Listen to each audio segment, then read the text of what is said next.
Good morning, good morning, good morning. Welcome to the program Agenda.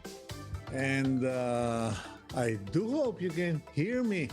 Medyo sumasapaw yung ating bed dyan, lunes na lunes. But that's the problems that come with work from home and trying to coordinate a TV show from 4 different points in the geography of things, okay? I'm your host, Cito Beltran, welcoming you on this Monday morning. It's January 31, 2022, and we do hope you have survived January. I know some of you are saying January was just a test, and now they want a reset. They want to start February. They want to start 2022 in February. Well, pwede po yan. Kung kayo ay of Chinese heritage, because Chinese New Year starts February 2022. Okay. Anyway, thank you for being subscribers of Cignal TV, for supporting Cignal TV, and viewers of One News PH, especially of Agenda here on channels 8 and channels 250. Para doon sa inyong mga sosi na may high definition TV or medyo modern na, kasi ako wala, hindi pa ako naka-HD. Anyway, thank you for joining us. You can also watch us via YouTube. Just punch in One News PH and also on Facebook, One News PH Agenda. And today, January 31, 2022, will be a special day. Kung baga napansin ninyo, medyo kakaiba ang suot ng Kuya Cito. Hindi po ito barong. Hindi ito barong. Polo, okay? Or long sleeve shirt. Actually, I am so fashionably clueless, sabi nga nila. Kasi pagdating sa fashion, kung hindi magaling yung asawa ko, mukha akong losyang. Anyway, today we are going to dedicate the show totally to fashion. We will be interviewing 3 pillars of Philippine fashion. Sila po yung mga pillars na hindi ninyo masyadong nakikita, hindi nyo natatanaw, pero trabaho ng trabaho. Kasi may mga pillars na pangharapan ng bahay, di ba? May mga poste sa bahay na kita mo agad, may mga poste na nasa likuran pero sumasalo nung pwesto. Anyway, we will be interviewing 3 individuals talking about Philippine fashion. Hindi lang po yung pormahan, not just about, the form, but also the function.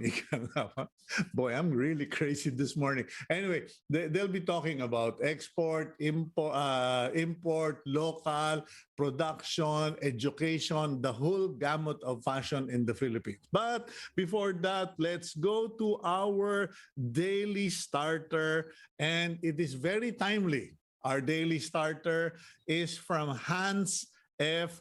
Hansen, okay? And it goes, it takes nothing to join the crowd. It takes everything to stand alone. Okay, like with our guests for today, they did not just join the crowd because they are creative, they are artistic, and they are visionaries. They needed to stand alone.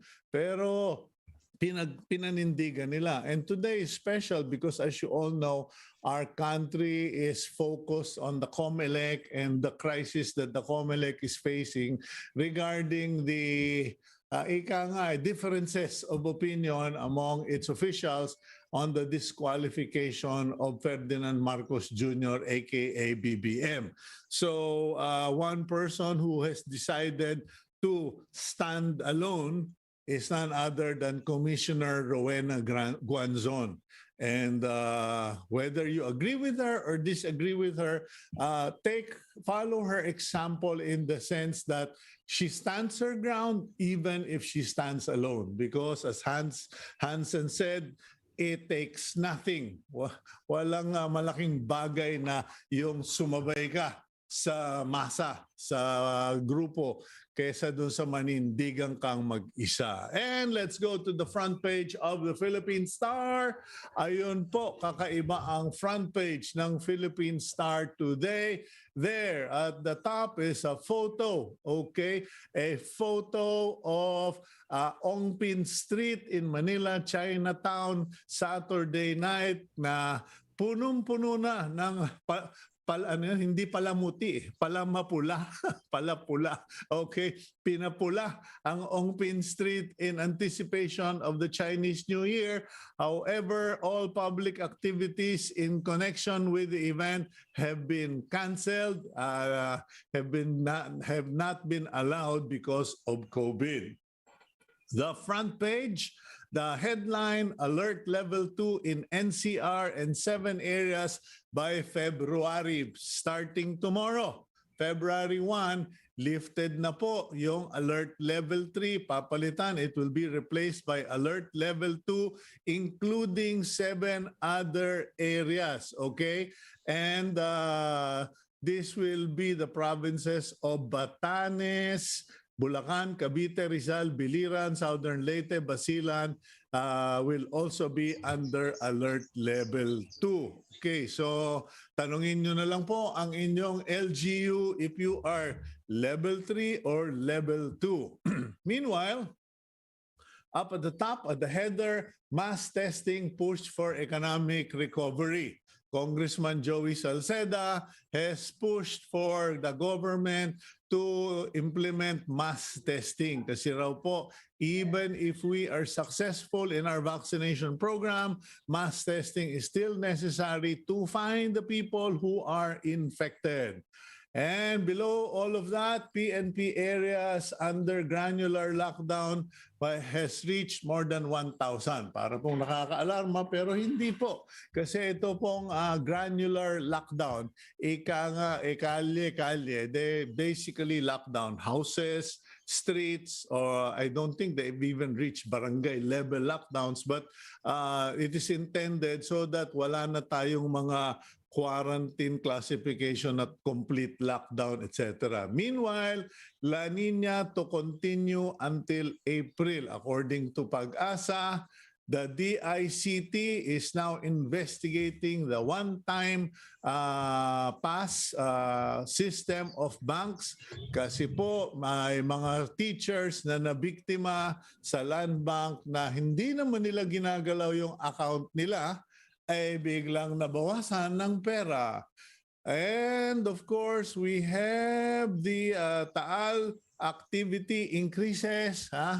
Nagrarambol-bugi na naman si Taal. So pinaiiwas ang mga eroplano doon. And CBCP, this is an interesting announcement from the CBCP.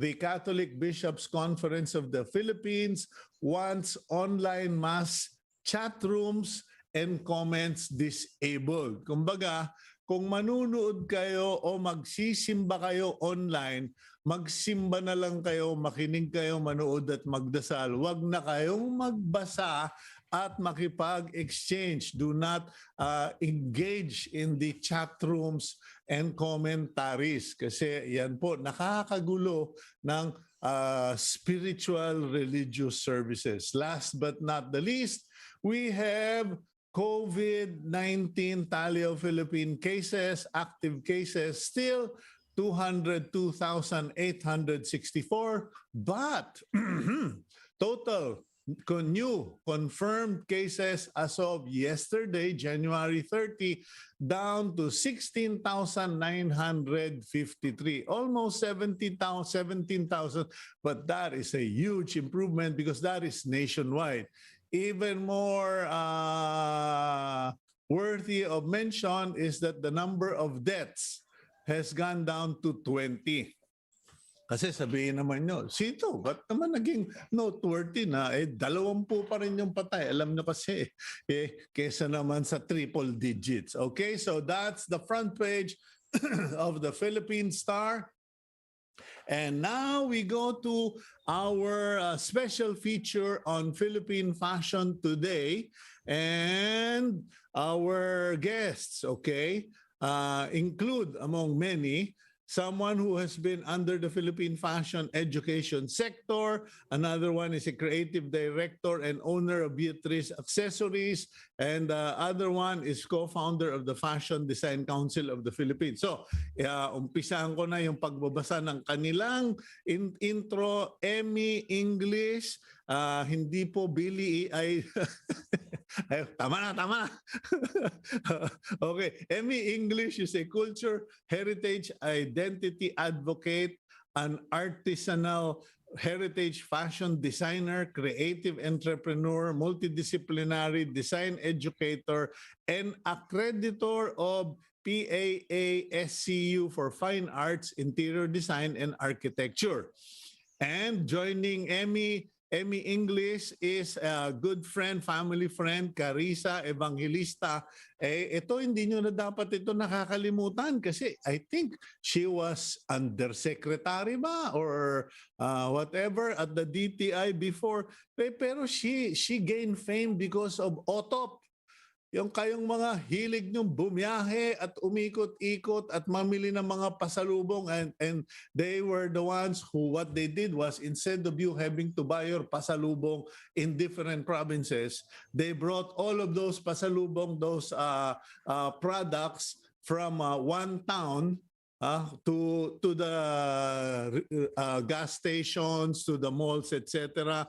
She is Carissa Evangelista was an undersecretary for regional operations and was designated with the One Town, One Product or OTOP program. Okay. Milyon-milyon lang naman ang kinita nila nun eh.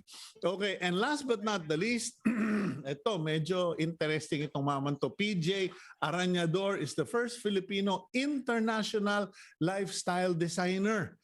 He also is an industrial designer, product development, merchandise branding consultant for government agencies, and he's a faculty member of Iloilo Science Technology University. Ladies and gentlemen, welcome to the program. Good morning, Cito. Good morning, Cito. Good morning. Morning. Okay, I suppose we can start with Emmy because, well, this isn't a you know one person at a time thing. Okay, we're a panel, so anybody can come in at any time. But I guess the first question is, meron pa bang Philippine fashion to talk about? Where is Philippine fashion now, and what should people know that they don't know? So Emmy, I'll just start with you and then just pass the ball around, as they say. All right. Well, in behalf of the Philippine Fashion Coalition, Cito, we would like to thank you for having us here this morning.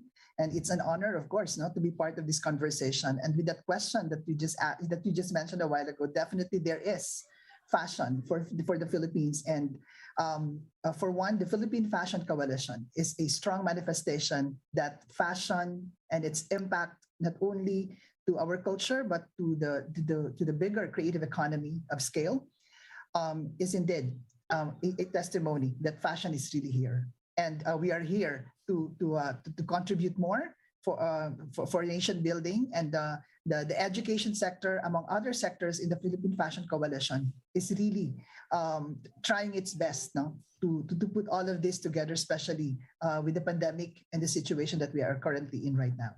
And I think Carissa here can talk more about the coalition. Carissa?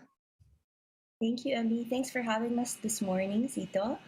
To tell you more about the Philippine Fashion Coalition, we were formed during the pandemic in June of 2020 to solve a problem and unify everyone in the fashion industry. What had happened was a lot of stores had closed, a lot of manufacturing operations had stopped, and we were all at a standstill. So we all came together, different sectors that would be textile artisan crafts. We would have the designers, and that would also involve the garment designers, fashion accessory designers, and people who would be involved in design. We would also have the academe, of which Emmy and PJ are part of, and we also had like the fashion directors and people who were in events, and even the glam squads, the parlors, people who were involved with pageants. They were all also affected by this. So we all came together and formed this coalition to see how we would be able to address issues with policy. So moving forward, we'd be able to and we'd be able to come up with solutions, lobbying with government, and working among ourselves. So that's why we came together. And so far, there's a lot that has been achieved. At least um, before, there weren't any associations among like all the schools. Now I think Emmy and PJ will talk to you about the sister schools that are working together with DepEd and CHED and TESDA. And then on our part with the designers, we're working closely now with other manufacturers, and we have a voice talking to government. We have been lobbying with both Congress and the Senate for the creative bill, and that's something that would help with not just the fashion industry and garment industry, but also other industries that are in creatives, because we believe that the creatives would be our future, and it's not just taking a look at manufacturing in the Philippines, but given the growth of the BPO industry in the past, maybe we should also take a look at what else the Philippines has to offer, not just in terms of export, but also cut across all, helping all our industries. Have we been taking care of educating our people, giving opportunities so we'll be able to work from home? Because what happened during the pandemic was we were faced with what excesses we had, what we had lacked, and we had to look inward. What needed to change? So that was the call that we all answered with the Philippine Fashion Coalition, which is the first business support organization that was formed nationwide and cut across all the regions. It's not a political group, but a group that is a business support group. So we can all assist each other with industry and also with SME development. Government is big in talking about, okay, here are the export numbers, here are the this is what is happening in terms of like huger industries. But it's easy to talk about statistics of like bigger industries and negotiate on their behalf, but what about the actual small entrepreneurs, the ones that have to uh, maybe they only have 10 to 15 workers or even 5 workers, and they have a small store. So who's really going to speak for them? We're Okay. not just statistic. We're also real people that whose voices need to be heard. Well, So clearly, just before the pandemic, I remember that things were beginning to look brighter. At least people were noticing Philippine-made products. I remember shirts, hoodie jackets that even carried the island, the map of the Philippines. There was a emerging consciousness, and then the pandemic hit. Now, while I was reviewing some of the notes that we came across, I understand that your group is also cooperating, or particularly with PJ. PJ, is it in Iloilo where there are plans to put up a fashion university, or did I read it wrong? We have the Regional Yarn Production Innovation Center. So we are going to put up a tropical fiber textile applied course, which is almost like engineering.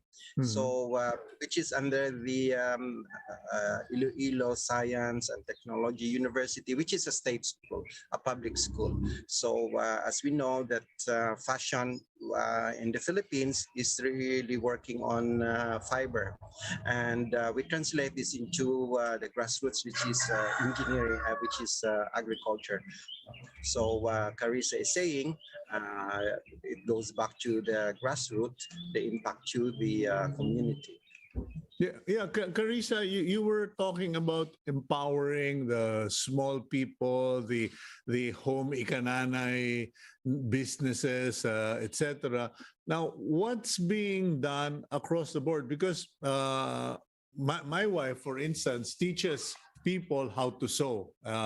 I mean, this is proper sewing, proper creation of clothes, dresses, even gowns, because it's something that used to be part of our growing up, particularly Filipinas. You know, you needed to know how to sew, but in the Philippines, even when you go to small factories or backyard businesses, if you study, and I've interviewed a number of people here, when we talk about quality control, ang sinasabi lagi, Sito, ang problema sa Pilipinas, maski na yung mananahi, hindi diretso yung tahi, etc. What are we going to do about that?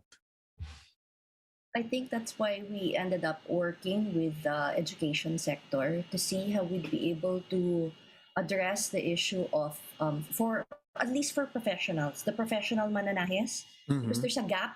There's according to the factories and the professionals, even the smaller ateliers, there's a gap na wala nang marunong gumawa ng tamang suit, walang marunong gumawa ng nung ibang mga embroidery, sinasabing namamatay. So anong ginagawa natin? That's why we ended up working with a coalition to address the needs of not just the industry but also the professionals that are working with us. I'd like Emmy maybe to talk about what are we doing so we'd be able to address the issue na kulang na nga yung, hindi lang kulang yung mananahe, pero kulang din yung skill ng mananahe. Yeah, that's true. No, with the education sector, we're really now trying to do our best to, again, revisit the curricular program of study of our fashion design schools. PFC education sector is currently composed by 7 pioneering schools from Luzon down to Mindanao. We have a College of St. Benilde, we have SOFA, UP, in Luzon and ICE also, and we have ICE at U in Iloilo and University of St. Carlos and Cebu and Philippine Women's College of Davao in Mindanao. So technically, it's really the whole country, who's here. No, well, the thing with the sector is that we really would want to revisit the curricular program of study because we found out that it still is under the fine arts CMO of CHED, and in our assessment through the past maybe 10 years, we all realized that there should really be an emphasis on the business side of design, also science and technology, so to speak, and of course skills, no, as what Carissa mentioned a while ago, to bridge the gap, no, with the concerns that Cito mentioned also earlier. So with that, we hope that we will be able to work closely with CHED, with TESDA and DepEd to look into these programs so that all of this are aligned to the needs of the industry and so that the fashion industry of the Philippines can definitely address the demands of the industry given all of these concerns. And in addition to what Carissa mentioned also about localizing, for example, in Philippine Women's College of Davao, we've really been rallying on culture-based creative fashion entrepreneurship. And here we encourage our students after graduation to go back to their provinces and create the businesses in their provinces. Especially during the pandemic, there was so much hyper-localization. So I think, that was one of the maybe blessings in disguise, that the pandemic had or has, because our students were able to go back to their provinces and look through opportunities, wherever they are right now. And in fact, what I'm wearing right now is it's a product of our thesis to business concept in PwC of Davao. This is by PJ Arañador. She had this thesis and eventually made it into a business. And there were a number of alumni also who are now successful with their brands by collaborating with indigenous communities, especially in southern Mindanao. Right now, we're working with a consortium. We call it the Tambayayong Hub Network Consortium. It's a consortium of 6 higher educational institutions in Davao region, working through creative hubs on indigenous farming, food, arts and crafts, textiles, and emerging homegrown technology systems and processes. And all of this are really localized, community-based endeavors that we hope we can, put together all of the communities and collaborate with them so that we can start building the industry up. Because technically, parang the fashion industry, because of what the coalition has done so far, is really starting or it's just really beginning, and there's really a lot of work to do. Yeah, And we hope that, yeah. Yeah, Emmy, you're correct there. The industry is trying to resurrect itself with angels like you, Carissa, PJ, and 1,000 other noble people. But here's the thing, and please forgive me, I don't want to be a stick in the mud here, but wala ba tayong maumpisahan na parang andoks manok, parang baliwags, or sagu, that, people would just want to be part of and grab and say, this is Filipino, this is quality, this is backyard, and this is profitable. Kasi parang, you guys are correct, no? Well, we need skills. We need, as PJ pointed out, we need the materials, the fabrics, the indigenous materials, etc. Carissa has been in marketing, but there's just so much work to be done. And all these attempts have been going on for years. But parang listening to all three of you, I was just thinking, maybe they should just start with, a product, a concept that people can grab, and then from there grow it. What you're talking about is like a franchise model, because that's those are the brands that you mentioned, like Andox, wherein you're able to probably just buy the materials and have a spot, and then after that sell, like Sagu. But there are brands like Filipino brands, Plains and Prints, Bio. There's a number of other brands that do have this franchise model. Some of them they manufacture in the Philippines, and some of them they just actually import and bring in. So I'm not sure about this franchise model. There's two things to look at. There would be the ones who have their basic business. There are the retailers who have this franchise model, and there would also be the industries. So you're asking a question, cut across all. Carissa, maybe, PJ, you can join us, huwag kang mahiya dyan. Yeah. But parang kit, parang starter kit, not, I couldn't think of something better, Carissa, so I just used Andok, no? Pero parang starter kit to get people. I understand. Kasi I've seen some of my wife's students, mga lalaki, ito, mga macho to na, they just got curious about, can I go into fashion? So they went to her, nagpaturo paano magtahe, how to understand the fabric. And the other day while we were having lunch, one of her students came up to her with a bag, like yung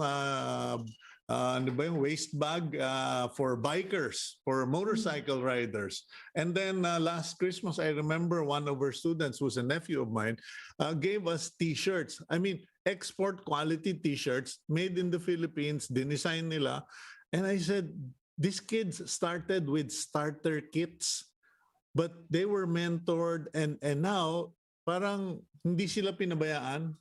They were mentored, they were walked through by Karen, and then at the end of the day, they realized, I can do this, and they did it. And I think that's half of the problem. A lot of people don't have starter kits. Maybe.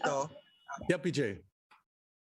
If I may say, so I like your idea about this has been for years, no? And I link this with what Emmy was saying, that our fashion courses are still under fine arts, because fine arts is a self-expression, and while fashion, we say anything that changes is fashion, and design is to make our life easier, better, more beautiful, affordable, is to produce multiple products which need collective industry movements, processes, market, costing and pricing.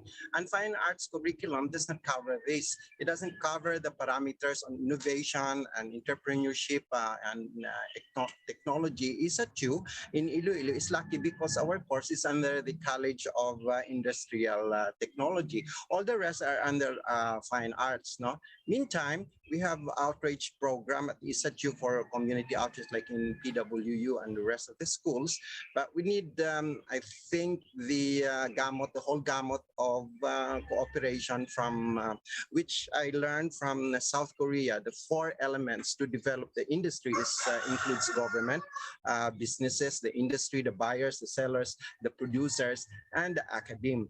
our academe is very, very weak. Our curriculum in fashion is that it's more of the general courses still. No, so if a student after graduation, I can hardly even find work because they're not so well equipped, unlike their foreign counterparts, because of the general courses. So our curriculum is probably 1950s, 1960s, and it has to be revamped. Meantime, the UN what you call global goals is quality education. This is better life education, no? Okay. Which means livelihood. Yeah. Maybe Cito, to address what your question was. Okay, Yeah. is that like you want like a kit to start the ground running, but then we're talking about with PJ and Emmy that there has been like a gap that is being addressed by the education sector. So Mhm. they'll be able to come up not just with professionals but business people who would know how to do things. I think given that there's more business now on digital, your nieces, nephews, and your children were lucky to be mentored. You're looking for where can people go if they're interested Yeah. in a fashion industry or to set up a fashion business. Well, Carissa, because you've already put up one part of the solution, diba? You, the Fashion Coalition, PJ, Emmy. I mean, you're all part of one part of the solution, and the other part would be, as PJ pointed out, the academe. Pero parang ang point ko lang is given that we have the pandemic and kids are stuck at home, do you guys have you guys put together something to? Well, you're all lobbying or working or talking, but is there a plan? A strategy, kumbaga ano, parang Marshall Plan. Ano yung gagawin natin? What are our goals, etc. Well, when we started, it was more of trying to find income for the members that we had and trying to find opportunities. So we did pop-ups wherever it was possible, subsidized pop-ups in different areas. We had pop-ups in Shangri-La, in Ayala, and then now we have something called the Babangon Tayo. So there are 15 designers that have banded together to see how to help in coordination with the Ayala Foundation to help the people who need help with Odette. There's a program that was started. I remember that. I think it was featured in the Philippine Star. Dating natanggal sa trabaho dahil sa COVID, and then she started doing something, mananahe or something, and she was part of the Bangon, the Ayala group, and kayo pala yun. Yeah, we're working in coordination with them. So there's that aspect of helping others, but there's the aspect also of helping people in our group. So that's why we had our pop-ups. Our master plan would be, I guess, we've been looking also at other forms like the digital fashion, like how we'd be able to. You said, how can someone start a business right away? This is something that has boomed during the pandemic and even before. There has been growth in selling online, and like when the supermarkets had closed, like the whole influx of like the ones who the Metro Marts and all the other groceries started delivering online. We also would have the Lazada and the Shoppees also delivering. So, but then there was also they were close to the world, but we're also opened up to the world. So people, since students and professionals started looking more online, they started looking at businesses maybe on Etsy, doing things with Shopify, and trying to explore other areas outside. Okay. Let's go for a quick break, Carissa. And when we come back, I'll give you guys all the time to just take us through what's being done. Kasi I guess the problem is there's just, kumbaga, it's like a game show with 20 doors. Hindi 3 doors, 20 doors. Pick your door. And so what I'll do is we'll go for a quick break. When we come back, Emmy, you pick up the ball again and then tell us what's the plan for 2022 and who are you going to be working with. We'll be right back here on Agenda.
Okay, welcome back to the program Agenda. Today we are talking about fashion or the state of the Philippine fashion industry, particularly the Fashion Coalition that is trying their best to spur things up, to stimulate the industry and help players in the industry, particularly the small people. And joining us are Emmy English, Carissa Evangelista, and PJ Arañador. Okay, I bring back Emmy. Emmy, what's the game plan for 2022 for this group of, ewan ko, na-insulto ba kayo pag tinatawag kayong pasyonista?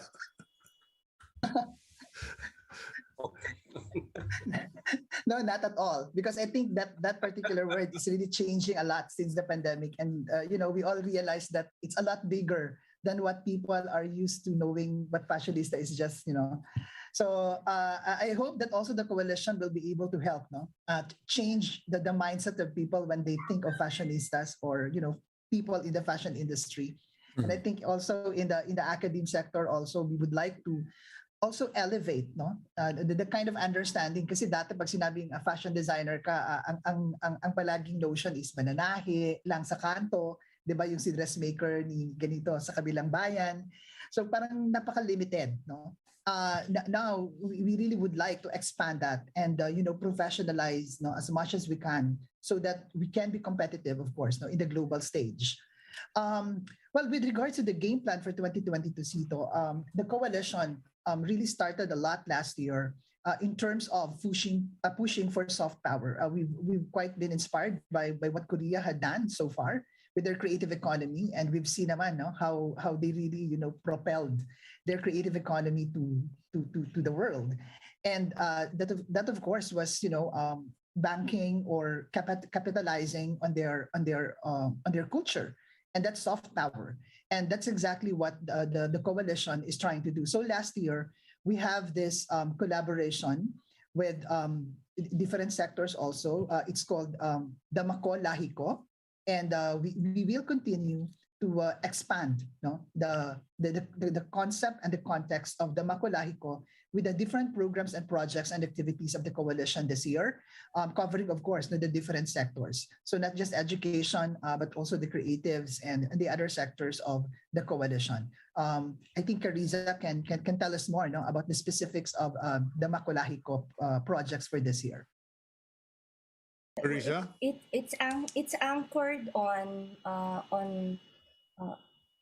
activities for Independence Day. So you eat everything Filipino, you speak, you see, you hear. So all the senses are engaged. And there has been, this was actually led by Len Kabili, who was one of our founders for BFC. and she had worked with a group like called Gigil. That's one of the ad agencies, and there's a whole group that worked together for a campaign last year for this that would be continuing for this year towards June 12th. So there will be probably plugged in like activities with PFC on ground, wherein we'll be able to celebrate being Filipino, and we hope that the idea is that at least for our part, for fashion, that there would be days that are designated, like in Japan, wherein you wear your national costume, and it's something on the everyday casual kind of wear. If you look at Indonesia, with the way that they use batik, it's cut across all the clothing. You had mentioned that there was a resurgence of buying Filipino, but it should also be that inculcating the nationally what is being Filipino, and appreciating everything that we have. I'd like to actually share the floor with PJ. So maybe he could talk about Hablon and how Yeah. Hablon is being promoted in Iloilo, and how it's cut across not just the use being used with school teachers and with with office workers, but then he could talk about it. So it are programs that are soil to skin. So it's not just Okay. using it, but actually uh, growing the plants, spinning the yarns, and then creating the cloth, and then it's part of the whole. It's part of the whole. The whole culture of the place already. That Okay. yung PJ? pagka-Iloilo. Yeah. Our core is based on succession plan, which is to involve the young students to be aware of the collaborations that we put with DTI, with the OST, and the rest of the other agencies on the future of Philippine fashion. And one of these is the Republic Act 9242, which is the use of Philippine tropical fabric. So Iloilo has a Fiber Fest festival through our government's provincial governor, and with ISACHU, we set up several projects, including FDX. We call it the Fashion and Design Exchange, which is a curatorial webinar to link the fashion and design students with practicing professionals who are storytellers. No, nothing so technical. They share their experiences, insights, and foresights, and therefore soft power, as Emmy and Carissa were saying. And so we involved, let's say, last week, Emmy talking about culture-based entrepreneurship. Zach Gonzaga from De La Salle talked about the digital fashion, which will make our life easier, product development shorter. And then, of course, we have an engineer who talk about even the history of the textile manufacturing since 1950s. And inspiring young people like Jojo Braga is how he came up with a global brand. And Okay. Hablon is our signature textiles, and these are used every day here in Yeah. Iloilo. Hablon is weaving, right? Right. Woven. It's a woven Yeah. fabric, but of course, it still have polyester, which is as eco-friendly as you would for cotton. But Iloilo was the textile capital of the Philippines, and in the Spanish period, we were the first to export textiles around the world. And then, when the British came, our cotton agriculture was replaced by sugar, and we want to revive this, and we can't do this without technology. And our foresight is that we need engineering, we need automation. Is the DOST on board with this, PJ? Yes. That's what I was saying. We have projects which we also collaborate with the OST on Tela Filipinas, which is Yeah. 100% made textiles. Okay. Let me go back to the two ladies because Carissa, when you were talking earlier about the Philippine Fashion Coalition, it just occurred to me, and kasi alam mo, ako yung dakilang alalay. Ako yung driver, ako yung tigahawak ng bag, habang si Commander ay tumitingin ng tela sa Divisoria, sa Mega Mall, etc. It just occurred to me, why is there no fiber and fashion accessory or material o top in Metro Manila to begin with? Kasi alam mo, Carissa, you can never walk away from your history. You were such a successful executive on the one town, one product campaign. And there are many people that my wife engages with that I get to talk to, and they say, ang ganda ng suot na ganun, sana meron dito sa Metro Manila, or saan ba makakabili niyan? One would think one town, one fabric venue. What we're doing, Citos, we're aligning with DOST, PTRI. They have something called the RIPIC program, and they also have something that's their soil to skin program. So it's looking at the fibers that are endemic to the area, and creating yarn spinning facilities, and working with weavers in the area so they'll be able to create textile there.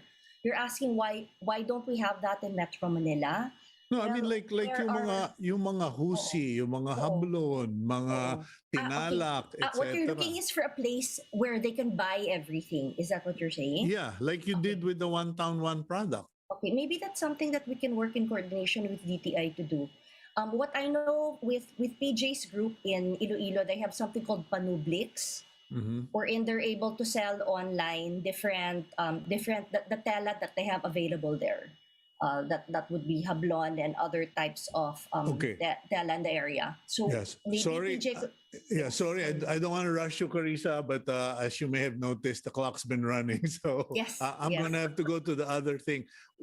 You were talking about promoting our products, and I just recently saw Heart Evangelista doing the Dior walk and all that stuff. Although I wasn't sure, parang I took a good look at it. Sabi ko, parang walang ethnic, walang traditional material, etc. Why is it that our celebrities, not many of them, or there's no known model ambassadors na talagang before it was Lauren Legarda for a short period of time, and but now parang people are kind of like, who's wearing Philippine fashion? That's why there was a show called it's from another channel.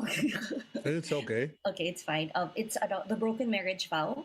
By director Connie Macatuno. So she invited a number of brands, Filipino brands, to be part of the show, and all the characters were dressed in Filipino in Filipino brands, because she wanted to show the best of the Philippines. So there was like the Filipino food. They talk about adobo there. It was filmed also in Baguio, and it was filmed in another place before that. So the idea of soft. Was this the idea of the director, or is this something that the coalition is pushing or promoting? Well, it's the idea of the director, and she ended up doing that with her home channel also, because it was based on BBC's The World of Dr. Foster, and there was an adaptation in Korea, and then after that an adaptation now in the Philippines, which is called The Broken Marriage Vow. So what had happened was the coalition, some of the members were invited. What I'd like to illustrate was that what Emmy had said about the soft power. So the idea of soft power, that's why the Koreans were able to sell their skincare well and sell their fashion, and even the BTS, because it's like a whole package that was being exported abroad of the culture. So the same way with the broken marriage vow. So we have to come up. Maybe government can also assist, or also other the film agencies and the TV shows can also assist in that, in creating more Filipino content. Your question about Heart Evangelista, Yeah. yes, I totally agree. Maybe we should have more ambassadresses and ambassadors abroad of our Philippine culture, so they would know more. Catriona Gray, she was posing with some of our Filipino designers. I think a famous one from Davao. Who is that? Emmy? Wilson Dimon. Wilson Lit, yes. And then and a lot of like the Miss Universes, the ones when they compete, they end up working with Filipino designers. So there should be a move to actually promote more Filipino designers, that and support Filipino designers that would like to export abroad. Well, Designers perhaps, and brands. Filipinos are so fashion conscious, and we kind of like frame ourselves like newscasters. They always wear suits, and I'm like, why can't they wear barong? And then it brings me back to the fact that newscasters, hosts, etc., before the pandemic, we get to wear different clothes because there would be people, malls and stores promoting product lines that they provide for us to wear, and then babalik na sa kanila. Regarding the models, our models are only usually Miss Universe. So I suppose that's something you can promote with under the Fashion Coalition. But let me go to Emmy. Emmy, this thing about soft power. Kasi parang ang impression ko, I mean, you guys are brilliant. PJ, Emmy, particularly Carissa. You guys are smart people, accomplished people, but you're all idealists. And yan ang napapansin ko sa fashion eh. Bibihira yung yumaman. Ang yumaman sa fashion sa Pilipinas, yung mga entrepreneur, yung mga Ben Chan, yung mga not only idealism, not only creativity, but also marketing. I mean, wouldn't it be better if the Fashion Coalition simply operated as a business entity? And I'm not saying, I'm not anti-government, no, but from what I've seen all these decades, is that government can only do so much because it has such a small pie and too many children. True. I agree with you, Cito, with that. No, but the coalition would really want to involve not only government but also industry, academia, the civil society, and media to put a collective force. No? So we're able to really realize all of these things that we're doing. In fact, ang pinag-uusapan nga namin sa coalition, we're doing this now not for ourselves but for the next generation. If ever this will come into fruition, it's not for us, it's really for our children and the grandchildren. But the thing is that especially with the education sector, for example, sabi nga namin kanina ni PJ, we really would want to revamp the educational paradigm because again, for the longest time, it's really concentrated on one area only, and there's not much attention was given into business, like what we were citing. And this problem is not only the problem of design schools in the Philippines. All over the world, we have the same problem. There was so much focus on aesthetics, but not really on the design. I mean, on the business part of design. So we hope that through the coalition, we will have a collective force now to be able to bring this to the specific agency, for example, so that we will be able to how do you call this, to reframe the educational paradigm of our fashion schools, so that our graduates in the long run will really be able to align and respond to the demands of the industry. Parang Emmy, yung sa architecture na sinasabi nila, function before form. And siguro sa fashion, dapat pretty and profitable. PJ, natawa ka dyan, definitely. PJ. Correct. At the end of the day, your idea should sell it. That's the barometer. Hindi ba? So, ang ganda-ganda ng idea, hindi naman siya mabenta at the end of the day. So, it doesn't really make sense. So, I think this is one thing that, our fashion curriculum really has to focus on. Does the fashion curriculum also imbibe the philosophy? I've seen this, I've heard and then seen it in Europe. My wife taught me about it. That in Europe, if before you can be an architect, before you can be one of those pedigreed individuals, you must first be take up internship in painting, carpentry, masonry, etc. Kasi hindi ka pwedeng maging builder architect if you don't understand the fundamental crafts and materials that you will be working with. What about in your vision for the Fashion Coalition?